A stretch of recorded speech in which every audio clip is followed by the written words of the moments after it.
अस्सलाम वालेकुम फ्रेंड्स, आज की वीडियो में आपको मैं बताऊंगा कि अब उम्रा वीज़ा लग सकता है या नहीं लग सकता और डबल नुकसान से आपने बचना है।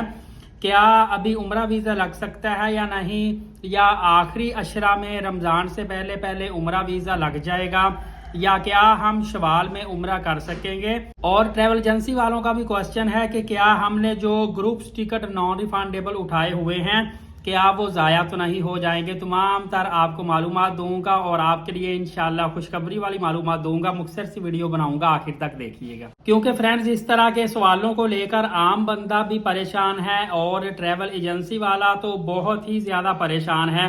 क्योंकि आप समझ लें कि जिसका जितना बड़ा नुकसान है उतना ही ज़्यादा परेशानी में वो है।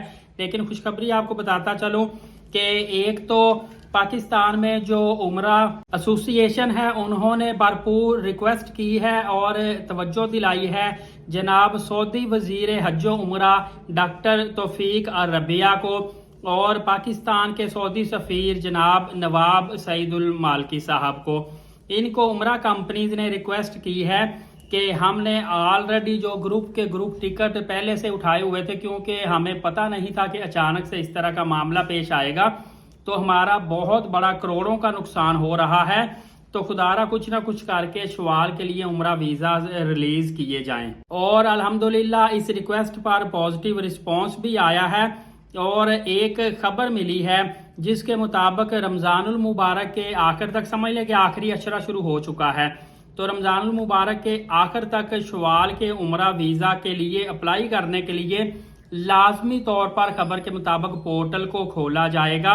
चाहे एक दिन के लिए खुले, कुछ वक्त के लिए खुले, और ट्रैवल एजेंटों को ये एक्सेस दी जाएगी कि वो जितना जल्दी हो सके मोफा से अपना वीज़ा फीडिंग वगैरह करके इसको डाउनलोड कर लें। वीज़ाज इनके इंशाल्लाह अज़्ज़ा वजल निकल आएंगे। इवन के ये भी बताया जा रहा है कि जिन लोगों के ऑलरेडी पहले वीज़ा अप्लाई हो चुके हैं, फीडिंग हो चुकी है, उनके वीज़े भी निकल आएंगे।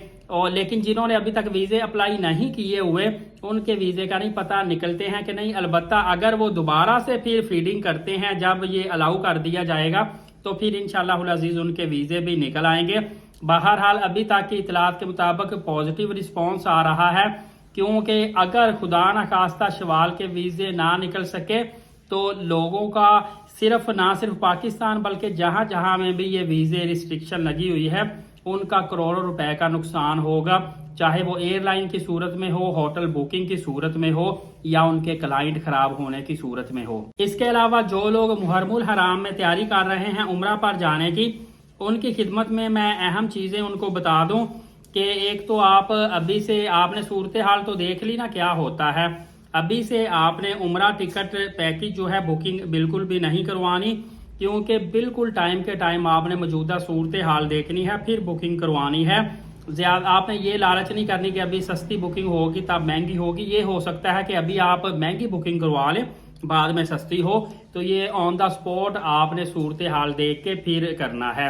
नेक्स्ट आपको एक और अहम चीज़ मैं बताता चलूँ कि जब नई मुहर्रमुल हराम में उम्रा पॉलिसी निकलेगी तो पहले आप पाकिस्तान से हैं, इंडिया से है, बांग्लादेश, जिस भी कंट्री से हैं, जहां जहां भी मेरी आवाज़ आपको समझ आ रही है, उर्दू स्पीकिंग, हिंदी स्पीकिंग, तो आपने सबसे पहले अपने कंट्री की पॉलिसी गाका की वेबसाइट पे जाके चाहे पढ़ लें।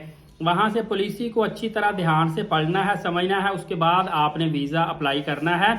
क्योंकि एक तो पॉलिसी नहीं आ जाएगी, दूसरा हो सकता है कि एयरपोर्ट सामान की कोई चेंजिंग थोड़ी बहुत हो कि आपने कौन से सामान लेके आने हैं, कौन से सामान लेकर नहीं आने, क्योंकि पीछे पावर बैंक की बैटरी ब्लास्ट होने की वजह से काफ़ी ज़्यादा नुकसान एक एयरलाइन में हुआ था, जिसकी वजह से सुनने में आ रहा है कि हो सकता है कि पावर बैंक की भी रिस्ट्रिक्शन हो जाए। हर बंदे के पास आजकल मोबाइल है, कुछ लोग व्लॉगिंग वगैरह करते हैं तो वो फिर साथ अपने पावर बैंक रखते हैं। बार बार बैटरी जब इनकी डाउन होती है तो बैटरी रिचार्ज करने के लिए इनके पास ये पावर बैंक होना ज़रूरी है।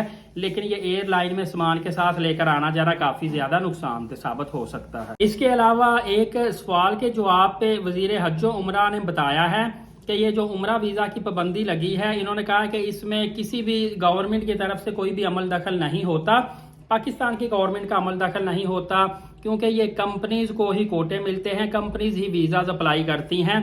लिहाजा ये कंपनी का direct Saudi ministry of foreign affair के साथ इनका लिंक होता है। बहरहाल बताया ये गया है कि ये वीज़े बंद करने की रुकावट खुद पैदा की गई है, क्योंकि हरमैन इंतजामिया को पहले से ही इस बात की अच्छे तरीके से खबर थी कि इस साल हज में भी बहुत बड़ी तादाद में हुज्जाज कराम आएंगे और रमज़ानुल मुबारक में भी रश बहुत ज़्यादा बढ़ेगा। तो जहाँ पे हरम की तस्वीर होती है काफ़ी ज़्यादा, वहाँ पे मुलाजमीन से मेरी बात हुई थी तो उन्होंने कहा था हमारा मेन फोकस यही है कि हम रमज़ानुल मुबारक से पहले मेन तस्वीर कर दें ताकि यहाँ पे ज़ायरीन जो आएंगे उनके लिए आसानियाँ पैदा हो। लेकिन इस बात की इनको बिल्कुल भी खबर नहीं थी है कि इतनी बड़ी तादाद में अनएक्सपेक्टेड तौर पर हुज्जाज कराम ज़ायरीन आएंगे कि इतना ज़्यादा रश हो जाएगा। यकीन कीजिए कि मताफ में लोग जाने के लिए अपनी अपनी बारी का घंटों इंतजार करते हैं। मताफ में इतना ज़्यादा रश हो चुका है जिस पर सऊदी अरबिया को खुद उम्रा वीज़ा पर पाबंदी लगानी पड़ी है। लेकिन आपको पता है कि इस पाबंदी के बायस बड़ी तादाद में लोगों ने अपने प्रोग्राम शवाल के भी कैंसिल किए हैं और अब मुहर्रमुल हराम पे उनका फोकस है कि जैसे ही नेक्स्ट सीजन मुहर्रमुल हराम में उम्रा वीज़ा ओपन होगा फिर हम जाएंगे, जिसकी वजह से कभी इम्कान जाहिर किया गया है कि शवाल के लिए उम्रा वीज़े लग जाएंगे और जो लोग शवाल में उम्रे के लिए जाना चाहते हैं वो एक उम्मीद अपनी बरकरार रखें, यकीन कायम रखें। इंशाल्लाह अज़्ज़ा वजल उनके लिए पॉजिटिव रिस्पांस बहुत जल्द आने वाला है। बाकी आपने चंद बातों का ख्याल रखना है। हरम शरीफ में जब आप पहुंच जाते हैं खासकर रश वाले दिनों में, बल्कि अक्सर मताफ में रश ही होता है, तो एक तो आपने ये कोशिश करनी है कि एक तो गर्मी बहुत ज़्यादा वहाँ पे होती है। अक्सर मैं देखता हूँ लोग उम्रा या फजर के वक्त करते हैं या फिर ईशा के बाद निकलते हैं। दूसरा ये है कि गर्मी में जो लोग टॉवल वाला ihram पहन लेते हैं ना, बांध लेते हैं, तो यकीन कीजिए उनकी इतनी बुरी हालत होती है कि पसीने से शराबूर होते हैं।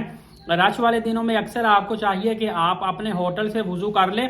अक्सर मेरे साथ इस तरह होता था कि मैं जब हरम में जाके वुजू करता था ना तो मुझे कम से कम आधे से पौना घंटा चाहिए होता था। होटल में तो 2-4 मिनट में वुजू हो जाता है, लेकिन हरम शरीफ में आके फिर आपको पता है बेसमेंट में नीचे जाना, फिर वहां पे नमाज के करीब इतना रश बढ़ जाता है, वॉशरूम पे भी लाइनें लगी होती हैं, उसके बाद वुजू खाने में भी लाइनें लगी, फिर अक्सर जहां पे हमने खड़े होके नमाज अदा करनी होती वहां पे हमें जगह ही नहीं मिलती और सम टाइम ये होता है कि हमें शुरते दूर दूर करते जाते हैं। ये चीज़ों का ख्याल रखें। अच्छा, यहाँ पे एक और मसला भी पेश आता है। एक तो नमाज जुमा के वक्त अगर हम थोड़ा सा लेट जाते हैं हरम में तो हमें जगह नहीं मिलती, हमें बाहर गलियों बाजारों में ही जगह मिलती है। तो गलियों बाजारों में सूरज की गर्मी की शिद्दत डायरेक्ट जब हमारे सर पर पड़ती है तो बहुत बुरी हालत होती है। वहां पे हमें सफरी जायनमाज रख लेनी चाहिए ताकि जहां भी हमें छाँव मिले वहां पे हम जायनमाज बिछाएं, क्योंकि कई जगह पे ना थोड़ी बहुत डस्ट होती है तो फिर हम वहां पे सोच रहे होते हैं कि पत्थर वाली जगह मिले, लेकिन वो अक्सर जब धूप में मिलती है तो बहुत बुरी हालत हो जाती है। इसके अलावा आपको बताता चलूं कि आपने एक और काम करना है कि सम टाइम लोगों का दिल करता है हम मक्का पाक में है या मदीना पाक में हम अंदर जाके या कोई स्पेसिफिक जगह इन्होंने मुख्तस की होती है कि वहां पे जाके ही हमने नमाज अदा करनी है या वहां पे जाके हमने घंटा डेढ़ बैठना, इबादत वगैरह करनी है। तो अगर नमाज से पहले रश बढ़ गया है ना तो फिर कम से कम जमात होने के भी आधा घंटा बाद आप वहां से अपनी जगह पे जा सकते हैं। पहले आप जाएंगे, धक्के लगेंगे, खड़े रहेंगे, रास्ते बंद होंगे, एटलीस्ट आपको इतना टाइम लगना ही लगना है। तो बेहतर है कि रश खत्म होने का इंतजार कर लिया करें। अक्सर देखता हूँ बच्चों को, बुजुर्गों को, बेचारे मजदूरों को धक्के लग रहे होते हैं। और इसी तरह मताफ में भी मैं देखता हूँ कि मताफ में 2 लोग बहुत ज्यादा धक्के कोनियां मारते हैं। नंबर 1 में ऐसे लोग होते हैं कि जो ग्रुप की सूरत में जा रहे होते हैं वो नहीं रुकते, धक्के देते जाते हैं और हमें तो गुस्सा भी बड़ा चलता है। फिर देखते हैं कि हरम शरीफ है फिर कुछ भी नहीं करते। नंबर 2 पे ये जो सूडानी वगैरह, यमनी, हबशी जो लोग होते हैं ना, काले लंबे लंबे कद वाले, औरतें और मर्द हो, ये भी इस तरह चलते जाते दूसरों को तकलीफ देते, धक्के देते जाते हैं। ये भी बिल्कुल रुकने का नाम नहीं लेते। लेकिन आपने तहम्मुल मजाजी का मुजाहरा करना है। आप बड़ी मुकद्दस जगह पे पहुंचे हो और यकीनन अल्लाह और अल्लाह के रसूल के बुलावे पे पहुंचे होते हो।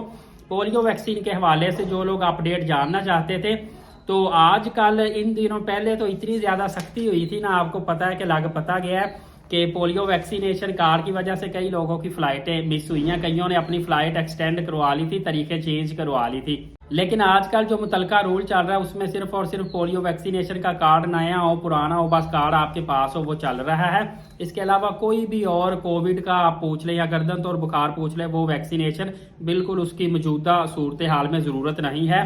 اور ایک آپ کو عجیب و غریب خبر بتاؤں کہ عمرہ ویزا رمضان المبارک میں بند ہونے کی وجہ سے جتنی بھی فلائٹ سعودی عربیہ اسپیشلی جدہ یا مدینہ پاک میں جا رہی ہیں نا، آدھی سی زیادہ فلائٹ کچھ ایئر لائنوں کی خالی جا رہی ہے۔ یقین کیجئے کہ ان کے اندر پیسنجر ہی نہیں ہے، کیونکہ پیسنجر تو سارے ہونے تھے عمرہ زائرین، تو جب عمرے بند ہو گئے تو وہ فلائٹیں خالی کی خالی جا رہی ہیں، الٹا لاس میں جا رہی ہیں۔ یہ ایک بہت بڑی عجیب سی بات ہے۔ اس کے علاوہ آپ کوشش کیا کریں کہ آپ بے شک کوئی 5-7 ہزار 10 ہزار روپے مہنگی ایئر لائن ہی کرنی پڑے، اچھی ایئر لائن کروا کے ٹریول کیا کریں۔ ایک تو اس میں پروٹوکول اچھا ہوتا ہے، کھانا اچھا ہوتا ہے، سفر آرام دہ ہوتا ہے، اور اس میں آپ کو کافی زیادہ ریلیف ملتا ہے۔ جیسا کہ لوگ سعودی ایئر لائن میں ٹریول کرنا زیادہ پسند کرتے ہیں، تو یہ اچھی بات ہے۔ نیکسٹ میں آپ کو ایک اور چیز بتاتا چلوں کہ آپ نے ہمیشہ ڈائریکٹ فلائٹ ہی لینی ہے، کنیکٹنگ فلائٹ آپ نے نہیں لینی۔ کسی ایمرجنسی کی صورت میں کنیکٹنگ فلائٹ بھی لیتے ہو تو آپ کو ایٹ لیسٹ یہ پتہ ہونا چاہیے کہ جاتے وقت یا آتے وقت کن کن یہ ممالک میں سٹے کرے گی اور کتنا سٹے کرے گی۔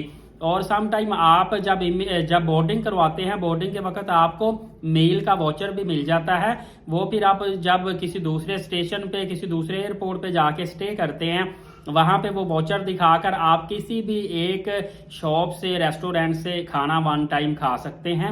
یہ چیز کا بھی آپ دھیان رکھیں، وہ بالکل فری آف کاسٹ کھانا ہوتا ہے اگر میل کا واچر آپ کو مل جاتا ہے تو۔ اور میں آپ کو ایک سجیشن دوں گا کہ ہمیشہ کوشش کریں کہ اکیلا بندہ ٹریول نہ کرے، کافی زیادہ مسئلے مسائل پریشانیاں آتی ہے۔ آپ کم از کم 2 دوست ہونے چاہیے، یا فیملی یا رشتہ دار یا کزن، جو ایک دوسرے کا خیال رکھ سکتے ہوں، کیونکہ وہاں پہ اکثر جو ہے نا اکیلا بندہ اس کے لیے کافی زیادہ پرابلمز آتی ہے۔ 2 بندے ہوں گے تو اس کا آپ کو کافی زیادہ بینیفٹ ہوتا ہے۔ میرے ساتھ ایک مرتبہ ایک بزرگ گئے تھے، ان کے پاس ویل چیئر سی فری والی، تو وہ جب بھی جاتے تھے وضو وغیرہ کرنے واش روم میں، تو وہ ویل چیئر کے پاس مجھے بٹھا دیتے تھے، یا کوئی نہ کوئی وہاں پہ سامان رکھ کے تو پھر چلے جاتے تھے۔ ان کی ویل چیئر بالکل صحیح سیو رہی وہاں پہ۔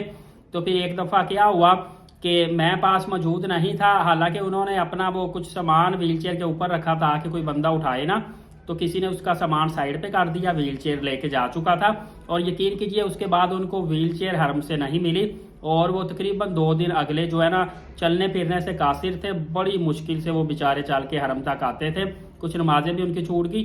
یہ تو ایک میں نے سمپل سی مثال بتائی ہے، اتنی زیادہ پرابلمز آپ کو ٹریول میں، زیارات میں، کھانے پینے کے حوالے سے، ہوٹل کے حوالے سے اکیلے بندے کو آتی ہے کہ آپ سوچ نہیں سکتے۔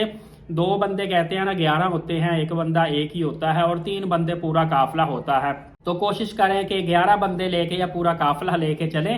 یہ اکیلا بندہ جو ہے نا وہ پریشانیاں مسئلہ مسائل کچھ بھی نہ ہو تو وہاں پہ بندہ اکیلا بیمار ہو جاتا ہے، اس کو سنبھالنے والا کوئی نہیں ہوتا۔ میری دعا ہے کہ جتنے بھی میرے بالخصوص سبسکرائبر ہیں اور ویورز ہیں، اللہ تعالیٰ ان کو بار بار بادب عمرہ کی سعادت نصیب فرمائے اور ان کی حفاظت فرمائے، کیونکہ یہ دوست میری ویڈیو دیکھتے ہیں، مجھے پسند کرتے ہیں، اپنے اس پیارے سے چینل کو سپورٹ کرتے ہیں۔ یہ دینی لحاظ سے بھی آپ کو اجر و ثواب ہے۔ زیادہ سے زیادہ ویڈیو کو شیئر کیا کریں۔ اگلی ویڈیو میں آپ کو انشاءاللہ کوشش کروں گا اچھی معلومات فراہم کروں۔ ابھی سے ایلیٹ ثاقب یوٹیوب چینل کو سبسکرائب کریں، بیل نوٹیفیکیشن کو آل کر لیجئے گا، نماز قائم کریں، نبی پاک صلی اللہ علیہ وآلہ وسلم پہ کثرت سے روزانہ درود پاک اور قرآن مقدس کی تلاوت کیا کریں۔ اپنا بہت سارا خیال رکھیے گا۔ بہت شکریہ، جزاک اللہ۔